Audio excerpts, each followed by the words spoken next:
Hello! Sujet du jour. Tu viens d'accepter une offre d'achat, tu es tout content, mais l'inspection, c'est dans 7 jours. Fait que qu'est-ce que tu fais? Tu stresses pendant 7 jours ou tu te prépares puis tu essaies de mettre les chances de ton côté, toutes les chances de ton côté. Si tu es dans cette deuxième catégorie-là, viens avec moi, je vais te dire comment faire.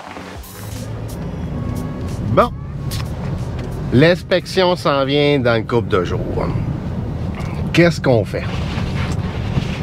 C'est ça que je disais. Si on attend, on va stresser. Fait que pourquoi pas se préparer? Il n'y a pas grand-chose à faire.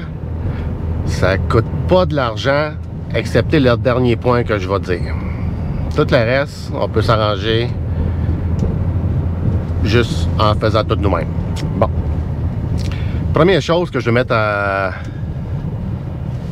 en avant, il y a bien des gens qui ont peur de l'inspecteur. Faut pas avoir peur d'un inspecteur. Puis je vais te dire pourquoi. L'inspecteur, il n'est pas là pour pénaliser l'acheteur ni le vendeur. Puis il y a des gens souvent qui pensent, ah ben, je vais prendre un inspecteur puis je vais lui faire décrire toutes sortes d'affaires négatives sur la maison pour aller le négocier après. C'est pas de même ça marche. Les bons inspecteurs, ils mettent leur nom sur leur rapport, puis ils veulent travailler à long terme. Fait que moi, ceux que je connais, ceux que je fais affaire avec, c'est des gens honnêtes. Donc il n'y a pas de passe ni pour un ni pour l'autre.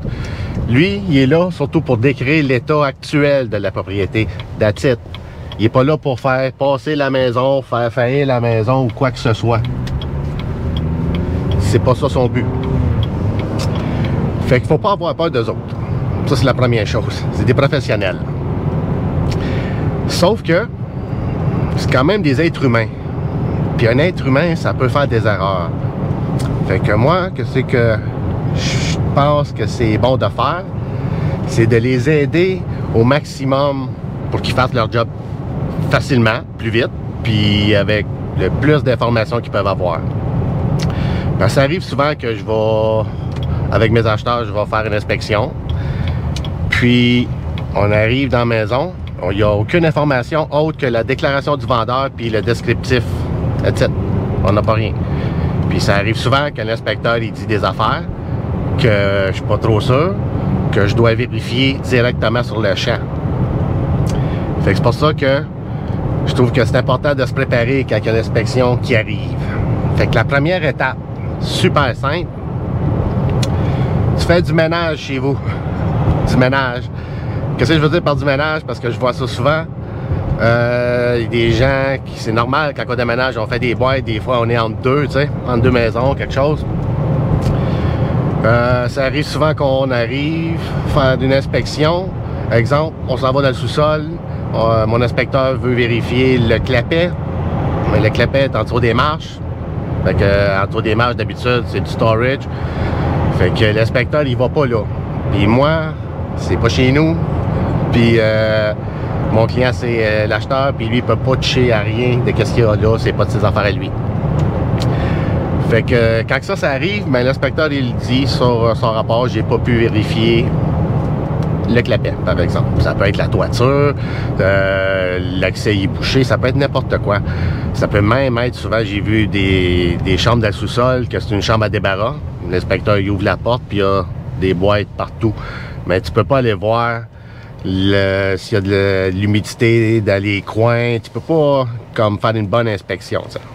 Après ça, ça va marquer rapport d'inspection incomplet pour cette section-là.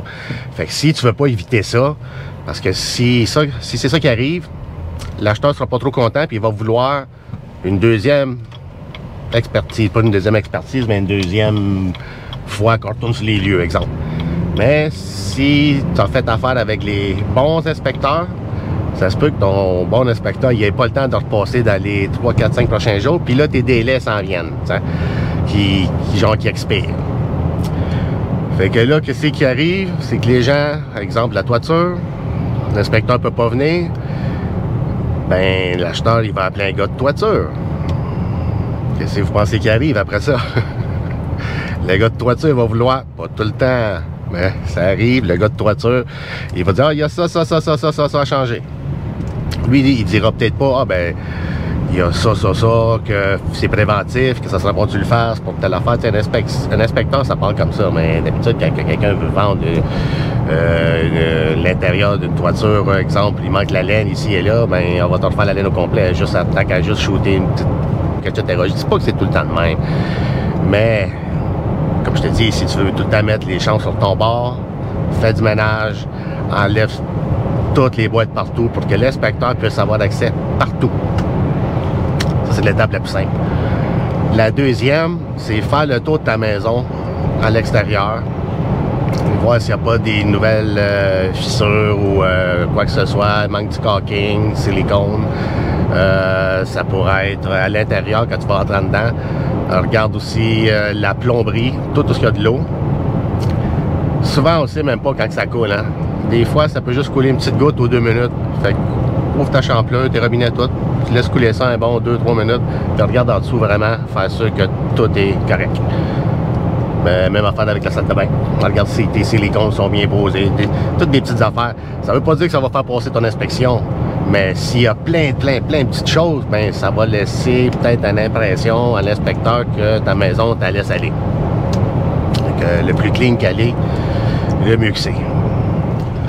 Une autre bonne chose à faire aussi, c'est de laisser sur le comptoir, préférablement sur la table, parce qu'il y a d'autres documents que je vais vouloir que vous mettiez là, mais sur la table, à la vue de tout le monde, c'est les rénovations qui ont été faites dans la maison, à l'extérieur, à l'intérieur, les ajouts, toutes les dates aussi que ça a été fait. Tu veux le savoir, tu veux l'écrire, parce que l'inspecteur va vouloir le savoir. Sans doute qu'il y a des questions. Il voit, exemple, une nouvelle salle de bain, mais le bain n'a pas été changé. Mais écris-les pourquoi que ça n'a pas été changé. Exemple, je te donne comme ça. Un autre point, là on est en hiver, ça serait quand même bien d'avoir des photos qui montrent l'état de la propriété extérieure pendant l'été. Si exemple, si c'est un condo, c'est pas grave, c'est un townhouse, c'est pas la fin du monde, mais une maison, ouais, c'est quand même important, surtout si tu as une grande cour, puis si tu as deck, des choses à l'extérieur qu'on peut pas voir parce que la neige est là.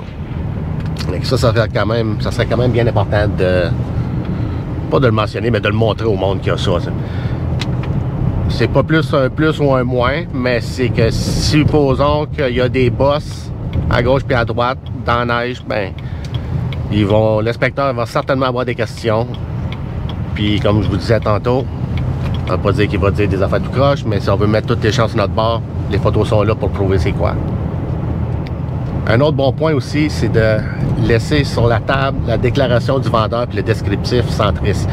Puis un bon point avec ça, c'est que ça serait quand même bien de les rédiger à côté là, en anglais. J'ai des inspections des fois qui sont faites, puis l'inspecteur vient de l'Ontario avec puis les DV sont en français. C'est sûr que je peux traduire, là. C'est pas ça le problème. Sauf que quand c'est écrit par le vendeur, c'est plus safe. Hey. Puis, je vois du monde dans la rue que je connais.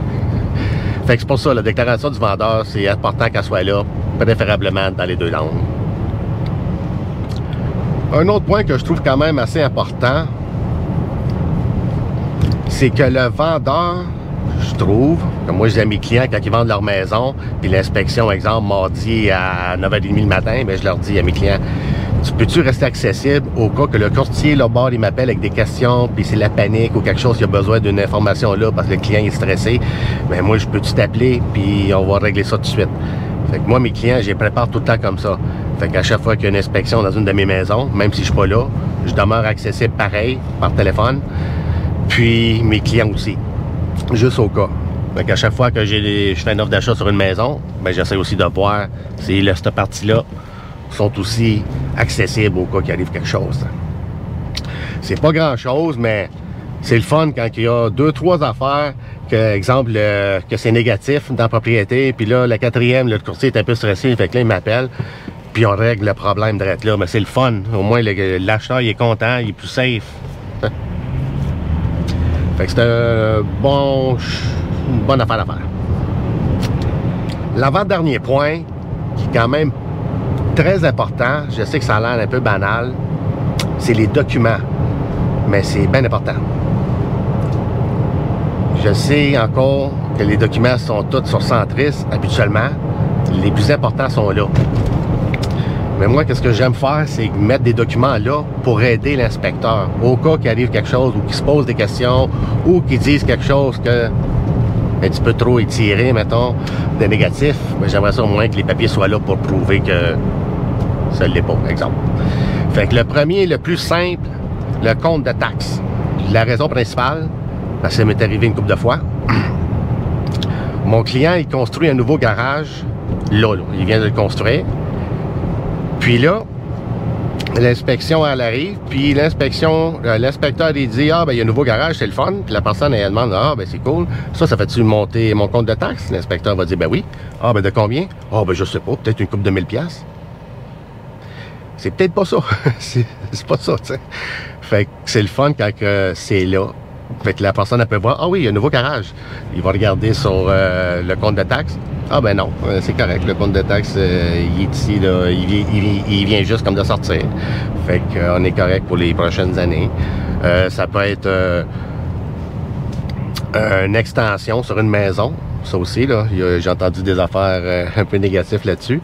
Les gens, ils croient que juste parce que, exemple, tu as une maison 2 étages, puis tu as un garage qui est comme sur le rez-de-chaussée, mais tu veux mettre un deuxième étage sur le garage. Il y a des gens qui pensent que ton compte de taxes, il va comme quasiment doubler, là. Ben, c'est loin de ça. Ça veut pas dire que l'inspecteur va dire ça, mais s'il se pose des questions puis il sait pas trop, au moins, si tu vois les dates sur le compte de taxes, ben, tu peux voir, ça te donne un indice.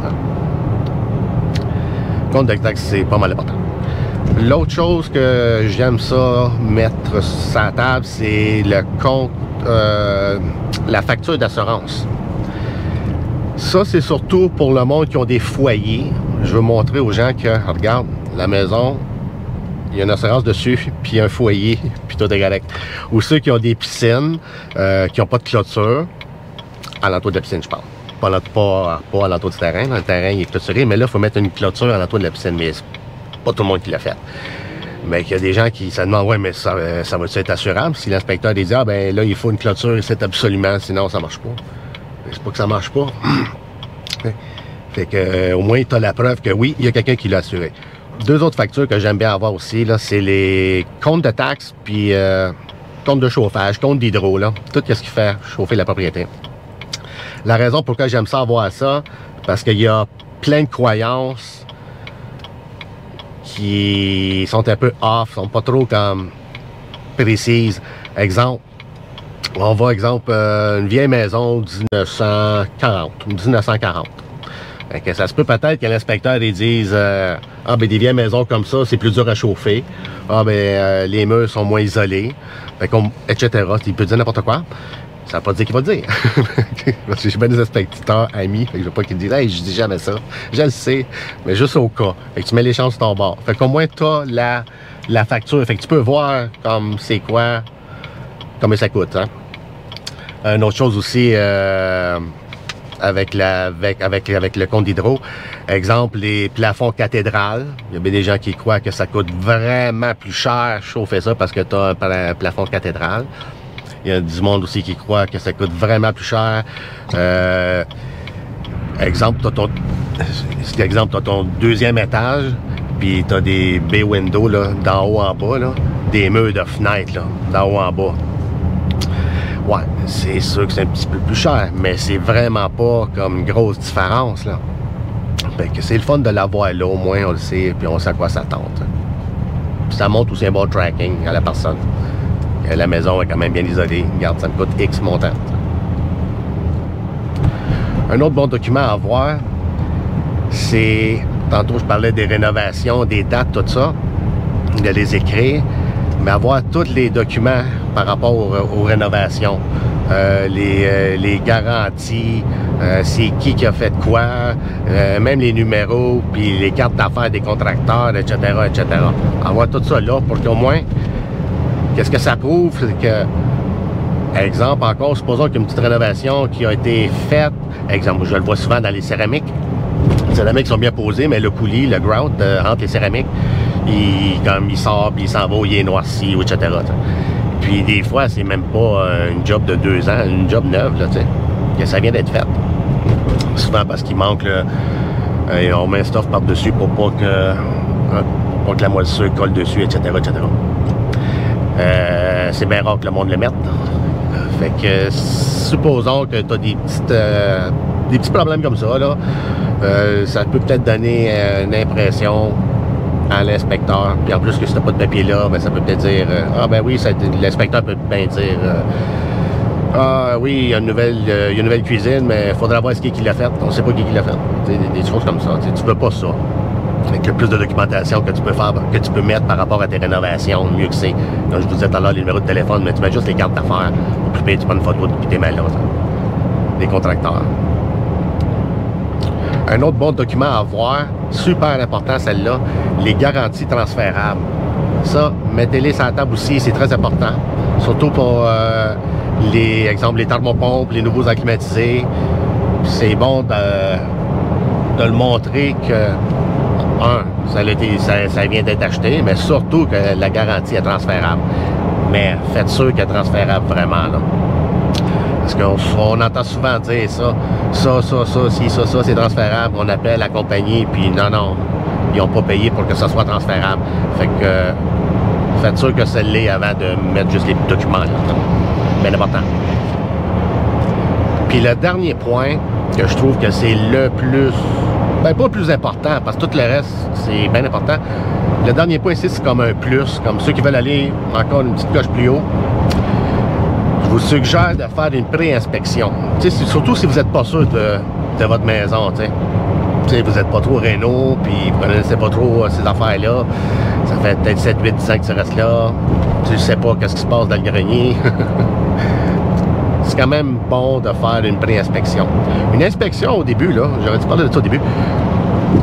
Une inspection, comment ça peut coûter? Moi, ce que je fais affaire avec, ça varie entre 750 et à peu près 1000$. 1000 $. En 750 et 1000. Ça, c'est avec le rapport d'inspection et tout. Sauf que tu peux faire une pré-inspection. Si tu leur demandes pas le rapport, c'est pas tout le monde qui le font. Okay? C'est pas tout le monde qui le fait. Mais tu peux faire une pré-inspection. L'inspecteur, il va tout inspecter pareil. Il va tout te dire verbalement qu'est-ce qu'il y en est. Mais il ne perdra pas 2-3 heures à remplir un rapport et te l'envoyer. C'est genre juste du verbal, juste pour que tu aies une idée de l'état actuel de ta maison. Très bon à faire. Puis ça se fait quand même relativement vite. Une maison 2 étages. Habituellement, une vraie inspection, c'est comme 2h30. Là. Mais une pré-inspection comme ça, vite, là, si on est pressé, là, on peut s'en sortir pour 45 minutes. Là, facilement. À moins que le client vendeur il ait un paquet de questions. Là. Mais habituellement, là, c'est fait. Dans 45 minutes, c'est fait. Fait que c'est pas mal ça. Avec tout ça ensemble, l'inspecteur ne pourra pas se tromper. Tout est là. Tout est là. En plus, le courtier est accessible. Ça, il ne va pas arriver grand-chose de négatif, ça. C'est super important à faire. Bien sûr qu'il y avait du monde qui va me dire, ben oui, mais ça doit être fait bien avant de mettre la maison en vente. Puis je suis bien d'accord. Mais souvent, pas souvent. Je dirais peut-être un quart du temps, 25% dans mon cas. Les gens qui m'appellent pour vendre, qu'il faut qu'ils vendent là, c'est parce qu'il est arrivé quelque chose. Fait qu'ils n'ont pas le temps, puis ils sont stressés, puis souvent c'est l'argent. Fait qu'ils n'ont pas ça. Ils n'ont pas ce luxe-là, je pourrais dire, de faire une pré-inspection, toute la patente. On la met en vente. Let's go, as is, comme qu'elle est là. C'est sûr qu'on a fait le tour de tout au complet pour remplir la déclaration du vendeur au complet. Ça, c'est plein. Ça, c'est comme tout correct. Ça, c'est tout bien rempli. Mais on peut pas faire plus de réno si les gens ne peuvent pas en faire plus. Puis des fois, là, quand on fait une pré-inspection, là, les rénaux qu'il y a à faire, c'est pas habituellement, c'est pas aussi extrême que ça. C'est pas si pire. À moins que la maison ait vraiment des problèmes, mais sinon, c'est tout le temps juste des petits touch-ups, puis c'était là. Fait que c'est jamais... C'est quasiment de l'entretien, qui a été négligé, ou on n'a pas eu le temps de le faire. J'aime pas le mot négligé, là. Il y a plein de situations pourquoi on ne peut pas le faire. Mais, en tout cas, fait que c'est pas mal ça que je voulais parler aujourd'hui, de comment se préparer pour avoir une inspection positive le plus possible, sans être obligé à attendre que la date elle arrive, et stresser jusque-là. C'est la manière de se préparer. Alright? C'était pas mal ça, mon sujet aujourd'hui. See you later.